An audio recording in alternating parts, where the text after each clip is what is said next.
Welcome to the deep dive. We sift through, well, stacks of information, really, and pull out the most essential, maybe surprising bits for you. Today, we're zoning in on Tikona Fort. Now, picture this. A seemingly small, kind of triangular sentinel. It's in the Maval region of Maharashtra, India. But, and this is the key thing, don't let that size fool you. It's strategic importance, way bigger than it looks. Okay, let's unpack this one. Yeah, what's really fascinating here, I think, is how we're going to uncover these, well, surprising facts and connections. They basically lift Tikona Fort from just being a spot on a map to toe, a foundational piece, a cornerstone even, of what became a burgeoning empire. You'll get a much deeper sense, not just of what went down, but why it was so crucial. How it connects to the bigger picture of those early conquests. All right, so let's get grounded with this triangular sentinel. Tikona Fort, it's also known as Vitandgad. Location-wise, it's near Kamshet, right in the Maval region, Pune district, Maharashtra.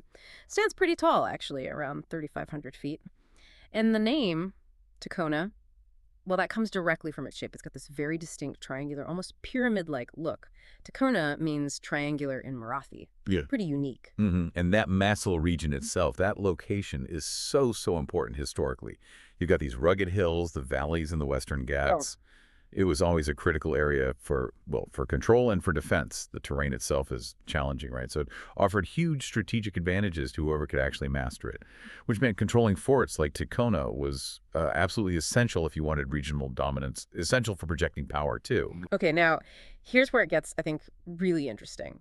Before Chhatrapati Shivaji Maharaj, around, say, 1657 CE, Tikona Fort wasn't his.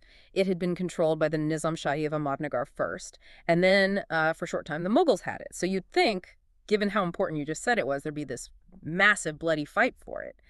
But how did Shivaji Maharaj actually take it? What do the sources say? Well, that's the surprising part, isn't it? The sources are pretty clear. No major war recorded.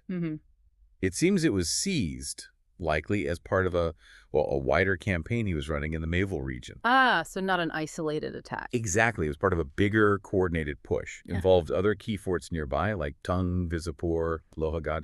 And this relatively quick sort of nonviolent capture, it really tells you something, doesn't it? It shows Shivaji's early strategic thinking.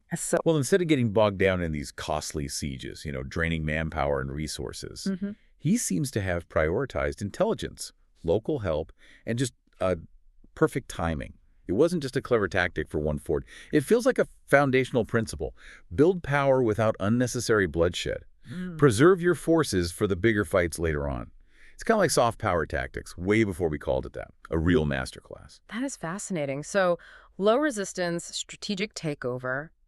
It points to a different kind of conquest. But who else was involved? It couldn't have just been Shivaji Maharaj acting alone, could it? Who are the key players enabling this? No. Absolutely not alone. And that collaborative element, that's really key to his early wins.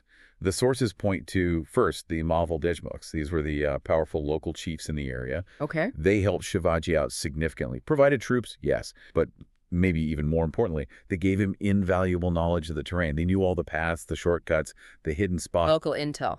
Crucial. And then you had the Mavalas. These were the skilled hill warriors native to the region. They were the ones who actually did the legwork, occupying the fort, using their expertise in hill climbing and, guerrilla tactics.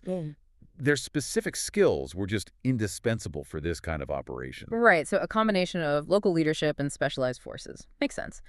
So he takes the fort strategically. What's next? What did Shivaji do with Tikona after capturing it? He didn't just plant a flag and leave, I assume. Definitely not. His actions afterwards show how he planned to integrate it. The sources mention immediate improvements. Things like repaired walls, strengthened gates and watch points, basic but essential fortification work. Standard stuff, yeah. Standard but important. Yeah. Also, there's mention of the Trimbakeshwar Mahadev temple inside the fort. Seems he either built or maintained it. Shows respect for local institutions, maybe helps integrate his rule. Good point. And then, perhaps more subtly, but really strategically vital, he enhanced narrow passages and escape routes. Ah, like secret ways in or out, or defensive choke points. Exactly, creating tactical advantages within the fort structure itself. And by setting up a small garrison and making sure the lookout towers for defense were manned properly, Tikona was basically transformed. It became a vital local defense point in the Maval Valley fort chain, not just a standalone castle. Okay, so that answers the next question then, really. It wasn't just about holding Tikona itself. How exactly did these changes, these modifications, weave it into that bigger defense network you mentioned? What was its ultimate strategic job? Well, think about its position. From Tikona, you get these incredible views. It essentially acted as a crucial surveillance post. Hmm. They could keep an eye on Pune Lake, the nearby Tung Fort, and that whole important Visapur Lohagad area. Amazing line of sight. Like an intelligence hub. Pretty much, yeah, an intelligence and observation hub. And within that connected fort network, its role was critical. It supported communication between the Maval forts, vital for coordinating defense. Plus, geographically, it guarded hill paths towards the Konkan-Pune region, a really key route. A choke A point. critical choke point, exactly. Controlling movement between those two vital areas. So you put all that together, and it's really clear why Tikona, despite its size, was one of the key forts Shivaji relied on so early in his campaigns. It was instrumental in, laying the groundwork for Hindavi Swarajya, his vision of self-rule right there in the Western Ghats. So, wrapping up this deep dive on Tikona Fort, it really is a powerful reminder, isn't it, that huge strategic value can hide in plain sight in seemingly small places. It's capture, too. More about smart strategy, local alliances, than just overwhelming force. Sometimes the cleverest moves are the most effective. That's absolutely right. The sources really back that up.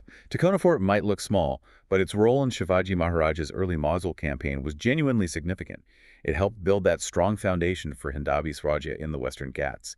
It really shows how those initial, maybe modest-looking footholds could be utterly essential. Yeah, think about that for a second. How often, maybe in history, maybe even today in business or politics or whatever, how often do we overlook the small things, those unassuming elements, those first strategic steps that turn out to be the absolute bedrock for something much, much bigger later on? Maybe next time you're looking at a challenge or starting something new, keep an eye out for those small but mighty factors. You might just be surprised at what you find.